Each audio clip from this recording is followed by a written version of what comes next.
สงค่าพี่น้องผู้ทอมยินเสียงใต้ดินนับยำกูเจ้ากูปายำหลีกตั้งสายลมอีกปาดางขาวลุงแรงเบิ้งไหลมาหบทบหบยากันกว่าแทงวันหนึ่งค่ะเนาะมีต่างอันต่างเกจูพระเป็นเจ้าอย่างนักะที่พี่น้องค่ะเขามาทอมยินเห็นหูนำคำตลาพระเป็นเจ้ากว่าซ้อมกันค่ะเนาะย้อนหาต่างหักเมตตาต่างนิมสาต่างโจมเสือมวลเปียว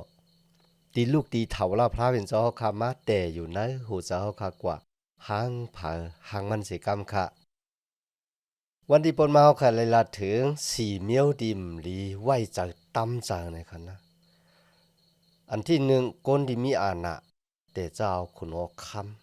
ำที่สองก้นที่มีหลักหนักอยู่ในมือค่ะนะว่าที่เป็นเมยิงก้นใจหล่อนก้นหลวงเนาะที่สามก็สัตว์ตลิกสานที่มีเขียวมีเน็บมีงาเนี่ยค่ะที่สี่นั่นก็เป็นก้นยิงในคันนะอันนี้อ่ะหลีไว้ใจในคันเนาะ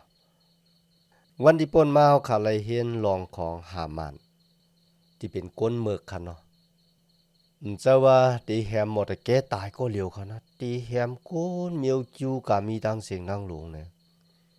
กำเรินสุดค่ะเขาก็เลยหันว่าก้นจืดจัดเจ้าคืนเลยนะ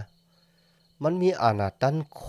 ใหญ่เมียที่เปิดเกตเขเหกลางเขาอยู่คันเนาะในวันนั้นนางเอสตาก็ลาดที่เจ้ามุนยาคุณอคำว่าเขาขาดถูกขายเบ็ดตูคาเหจืดจัดเจ้าคือคาเหตีเลยขามดังนั้นแหมตายปอเจ้าคาหันว่าคาเป็นก็ดีเป็นปอเจ้าในเจ้าคาปนในจึงแค้นตัวเจ้าคาจอยเก่ขวดเอาสิกัมในคันเนาะคุณอคำว่าถามเลยว่าพลาเนี่ยนางเอสตาก็จี้กว่าที่หามานฮะวายเสนั้นหามานก็ย้อนต้องปานสมุนยาคุณอคำที่หักไปกว่านั้นส่วนบุญดาที่เต็บตัดสินใจคันว่าที่เฮ็ดจึงตัวหามานก็บอกว่าเป็นก็ติดตามเจ้ามุนยาคุณอคำค่ะรุ่นนะเมื่อเจ้ามุนยาคุณอคำขึ้นไหวปอกมาหามานคุบเข่าลงดีหิมตินของนางหอคำเอสตาคุณหอคำซ้ำว่าเมื่อเด็กกั้นนางหอคำในเฮือนของเก่าลูกก่อนในคณะมือลัดความกำในเนี่ยก็ลูกซึกก็มาตีมายอบเอาผ้าปกนามันเนี่ยก็กว่าแกนคอมันตีมันมีเฮ็ดไว้บุญดาดิแกนคอหมดตะเกนั่นค่ะเนาะลูพี่น้องเฮาค่ะในนะคนมีอาณาในลีกูจ้าค่ะนะหรือสินั่นกะค่ะภายก็เย้าค่ะนะเพราะว่าได้ตึกโตกันดังกนชื่อจัดเจ้าคือที่พระเป็นเจ้าว่าเฮาได้ปันพรลีมังกลาที่กนชื่อจัดเจ้าคือเนี่ยเพราะว่าเฮากว่าตึกเขาก็มันเหมือนเรื่องเฮาตึกกันดังพระเป็นเจ้าของเขานั่นขนาดเนาะใจแต่เขาวายเสหามันตายอ่ะเจ้ามุนอยากคุณเอาคำอาสวยลูกค่ะเอาเฮือนเอาเยโคของเงินคำติลินของหามันนั่นอ่ะอาปันนางหอคำเอสตาวายเสนั่นค่ะนางหอคำเอสตาก็ต่างเปียในเจ้ามุนอยากคุณเอาคำอาสวยลูกว่าหมดตะแกเนี่ยมีตั้งจับแสงกันตั้งเขาซึ่งหนังหื้อเนี่ยเป็นปอเก็บเขาเลี้ยงเขามาแต่จะเอาปอแม่เขาเลยตายกว่าเนี่ยทีนั่นค่ะเจ้ามุนอยากคุณเอาคำเลยยินจังเลยก็ถอดมองกุยอันปารังจุ่มเนี่ยอาปันหมดตะแกค่ะมึงกูบอกได้อาปันตีหามานค่ะเนาะกุยกามือเหลียวเนี่ยหามานตายเอาค่ะนะขึ้นออกมาอาปันตีหมดตะแกมันบอกว่าหมดตะเกเนี่ยจะอยู่ในอาสาตานต่างขุนหามานหรือสินั่นก็ค่ะมองกวยอันป้าจุ่มในค่ะนะมันเป็นตั้งอันมีอาณาในตั้งอันออกจีการตั้งอันออกหมายมีปักเปิงเขาเพราะว่าเจ้ามุนอยากคุณเอาคำออกหมายมีปักเปิงมาค่ะนะมันก็ตีเอามองกวยอันป้าจุ่มเนี่ยกว่าเต็กหรือขี้พึ่งเหี่ยวก็เต็กลงกว่าที่ผืนลิกผืนนั่นค่ะนะหมายมีปั๊บนั่นเลยอาโลเจ้ามุนอยากคุณเอาคำก็เกมเลยครับพอเราก็ตื้นเกมเลยอันนี้ก็มันกัดมันเหยื่อเมียดแต่ว่าจังไหนก็ไรเขาปอยอค่ะนั่งหอคำเอสตาก็ต่างหมดตะเกในคณะเขาเป็นก็ตีลุมลาเคินเยของหามันว่าที่เป็นก้นเจอมันนะว่าที่เป็นโคเงินโคคำมันฮะเนี่ยต่างเสียงต่างหมดเนี่ยหมดตะเกเป็นก็ตี ลุมลาเฮินของหามานาวพี่น้องค่ะที่เราค่ะคุกจะไล่สมัครย้ำลิกดีลาดว่าก้นเมือกก้นเลืองเนี่ยเมจูเมซิมเงินคำของมันไว้ปุนดาก้นซื้อต่อในคณะ คุณหามานไล่กูเมียวค่ะนะที่มันคาไลเนอสึงจึงวันเมืองในเนี่ยอามาจะเป็นเงินคำอามาจะเป็นตั้งอ่องเมียงอามาจะเป็นมุนสเลมันไหลหมดอ่ะกุ้ยกะมันเป็นก้นเมือกค่ะนะสมัยย้ำลิกจึงเรียกว่าก้นเมือกก้นเรื่องเนี่ยมันจู้โคของเงินคำไว้ปุนดาก้นซื้อต่อเนี่ยเนื้อขิงในกามีที่มันไหลจู้ไว้ซิมไว้นั่นน่ะซ้ำตกเป็นของมอตะเก้ค่ะนะต่างเกจูพลาเป็นเจ้าก็เพื่อซึ่งนั้นนะวันเมื่อนี่ก็เพราะว่ามีคนหมึกคนเลืองเนี่ยมาเฮ็ดให้ดีเฮาเนี่ยเยี่ยนเอาไว้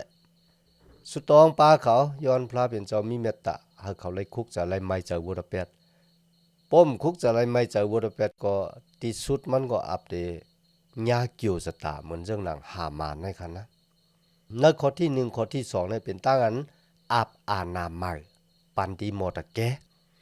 ข้อที่3ถึง6ค่ะที่ไหนอ่ะนางเอสตาเข้ามาจู้เจ้ามุนเยอะคุณโอค่ำค่ะนะ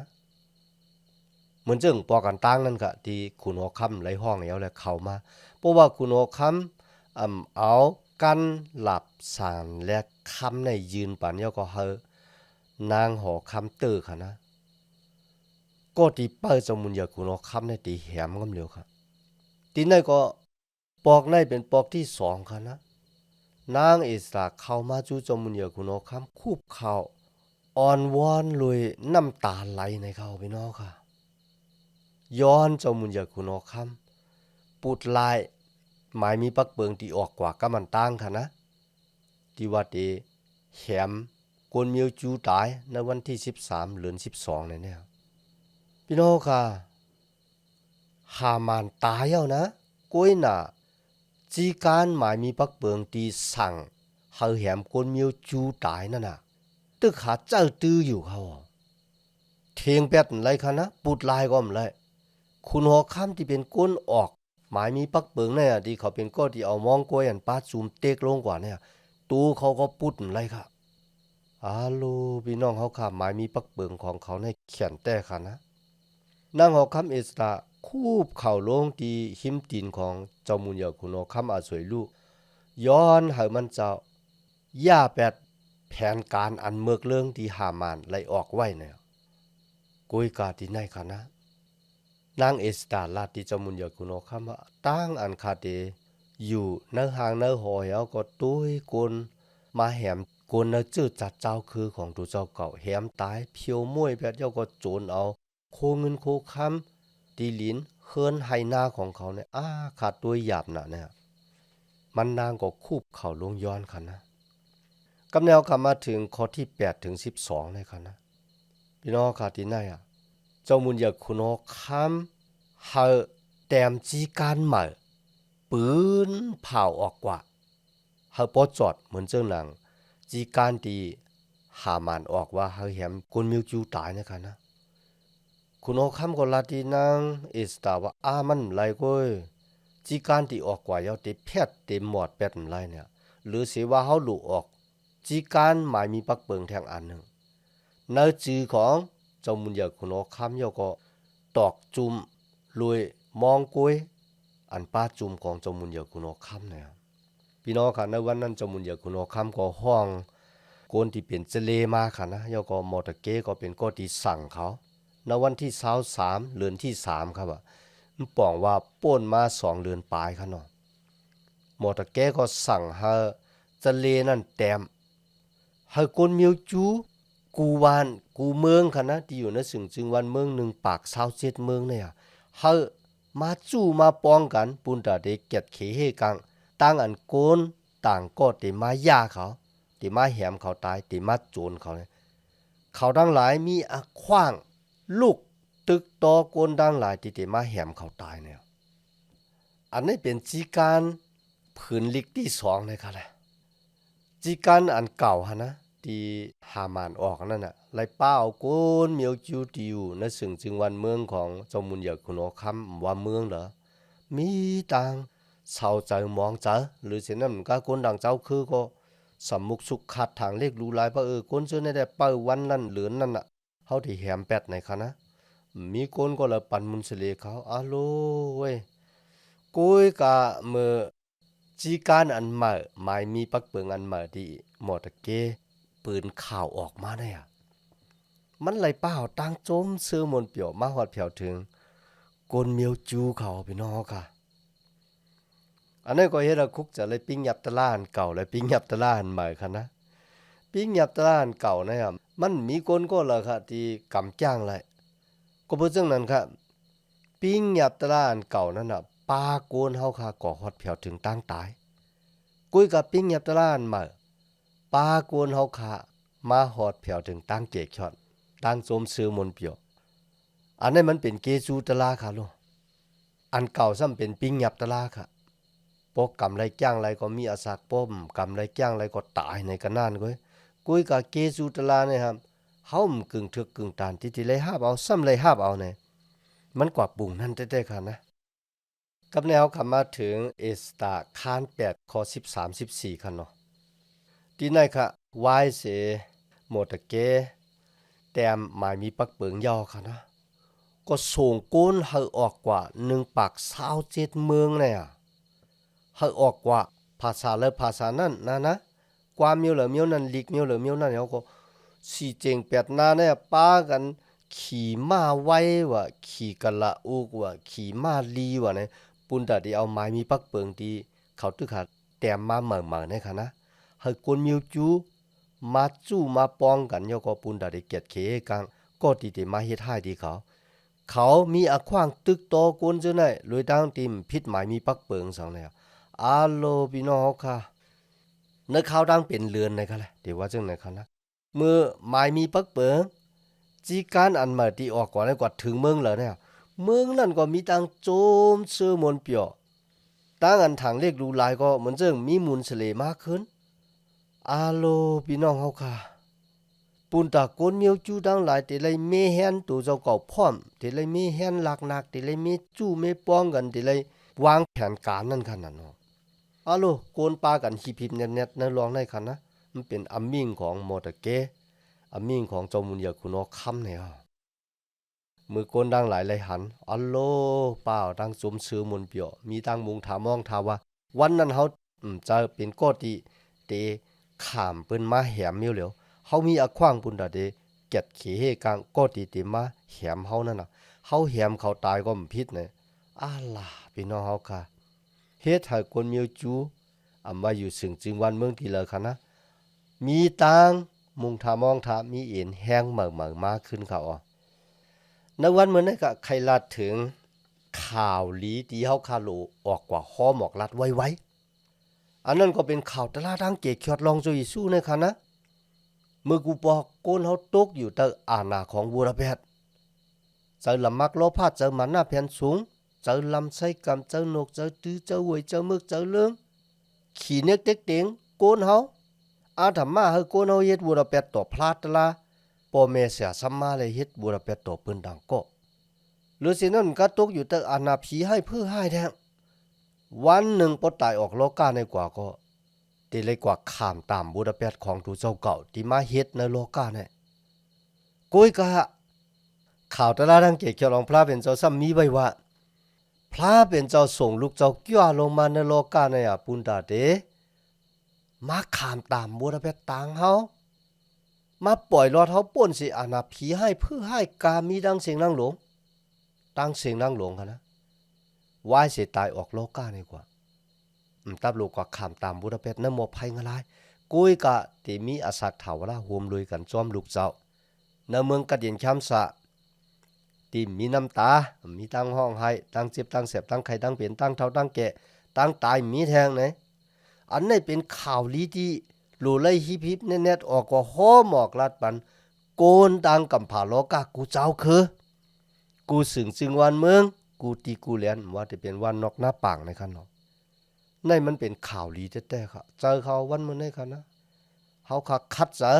ว่าได้ฮอตลาดังเกกยอดทาง Facebook YouTube ดังมีเดีย ก็ป้ากันห้อหมอกลัดลาดังเกชอดในออกกว่า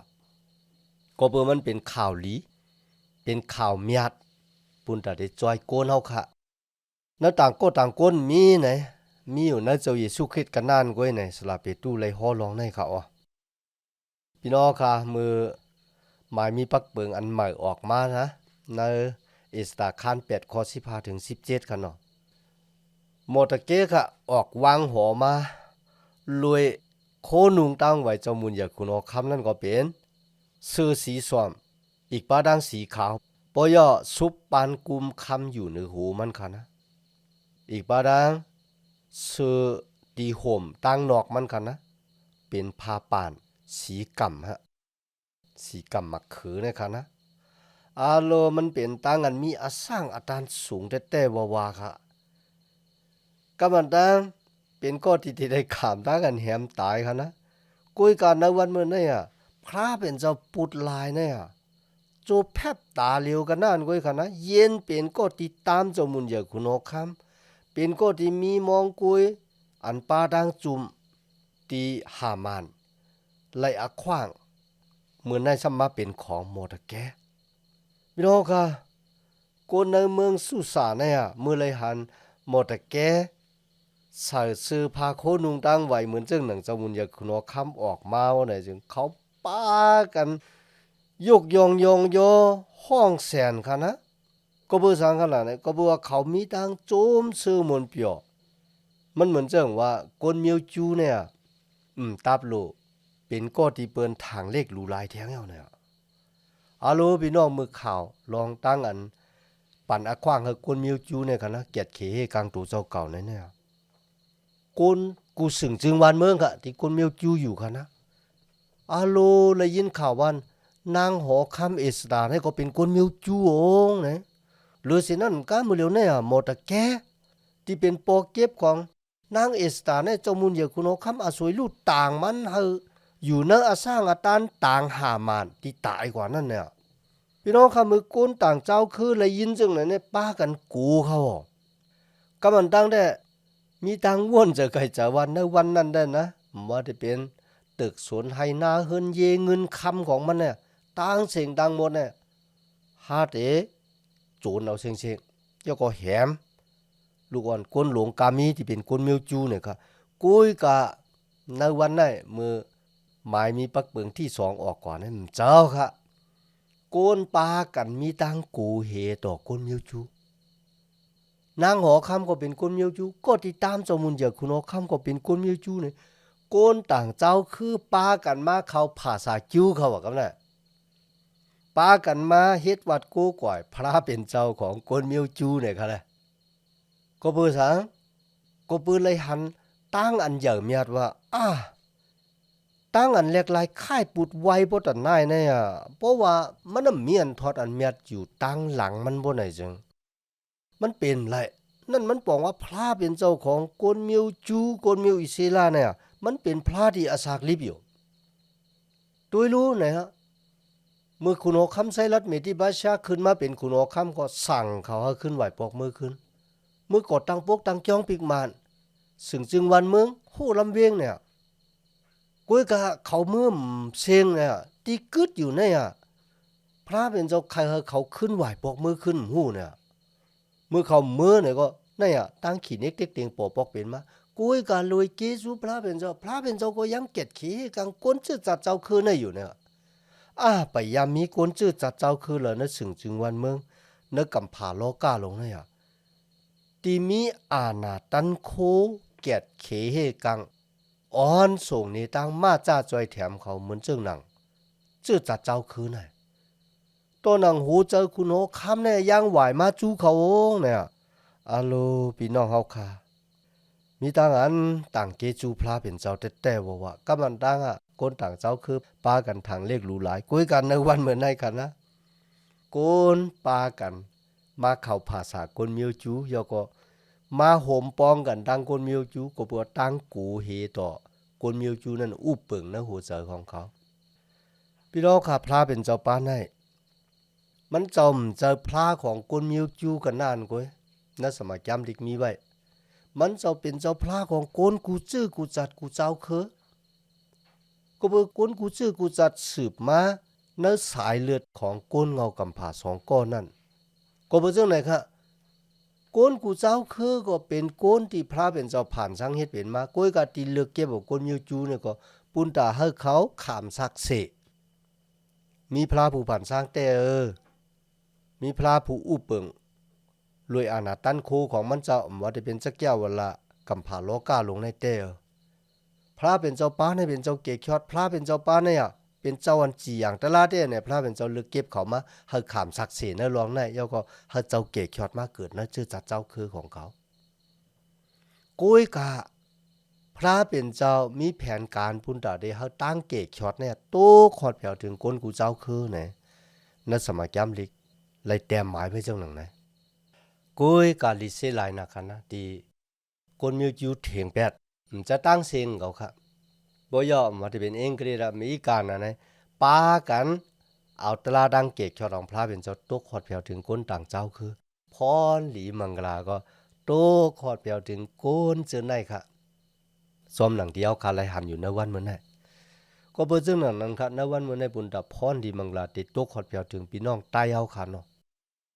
ย้อนหาพระเป็นเจ้าผู้อยู่เจอพี่น้องใต้เฮาค่ะเฮาผู้ออกปอจีก็เอาปอวาวก็แปดไหนคะนะปุนดาเด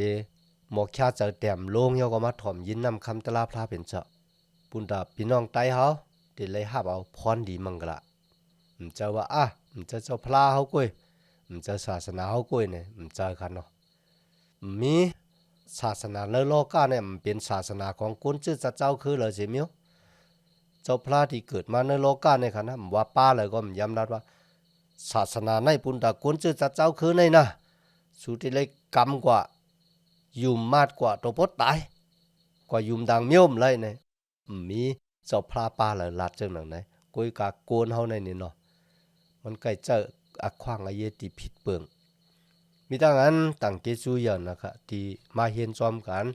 ตัวพดถึงอากีเขาคัดสุดเชิงกว่าในวันเมื่อไหร่ค่ะย้อนหาตั้งหักเมตตาตั้งนิมเจอตั้งโจมชื่อมวลเปียวตีลูกตีเถาลาพระเป็นเจ้าเขาขามาแต่อยู่เนื้อหัวเจ้าเขาขากว่าหังเผอหังมันสิกรรมค่ะเมื่อสงค่า